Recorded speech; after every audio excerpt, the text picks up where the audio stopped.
கெத்து வந்து அவரோட ஒய்ஃபை வந்து ரொம்ப மிஸ் பண்ணுவார். ஒவ்வொரு சாரி எடுத்து டெய்லி அவர் படுத்து தூங்குவார்.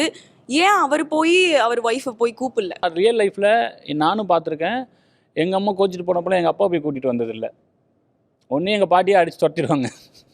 ஏய் போ, அது இப்படி தான் இருக்கும் அப்படின்னு சொல்லிட்டு.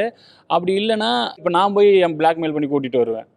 நானும் போய் எங்கள் பாட்டி வீட்டில் உட்காந்துப்பேன். அங்கே போனேன்னு வச்சுக்கோங்களேன், அது அங்கே நமக்கு செட் ஆகாதுங்கும் போது அவங்க எனக்காக ரிட்டன் வந்துடுவாங்க. பொலிட்டிக்கலாக இது கரெக்டாக, அது எப்படி இங்கே வந்து அடிமையாக தான் இருக்கணுமா அப்படி எனக்கு தெரியல. அந்த கண்ணோட்டத்தில் நான் போகல.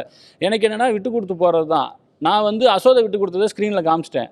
கெத்து விட்டு கொடுத்தது ஸ்க்ரீனில் நான் மேபி நான் காமிக்காக கூட போயிருந்திருக்கலாம். ஏன்னா கெத்துக்கு அது எனக்கு தேவைப்படலைங்க. அது மட்டும் கேட்டாங்க, ஏன் அசோதை இவ்வளோ கஷ்டப்பட்டும் அவங்க கூடயே வாழணும்னு நீங்கள் ஏன் சொல்கிறீங்க அப்படின்னு. அப்படி பார்த்தா இன்றைக்கி யாரு கூடயுமே இந்த எந்த ஒரு குடும்ப கட்டமைப்பு இருக்கவே முடியாது.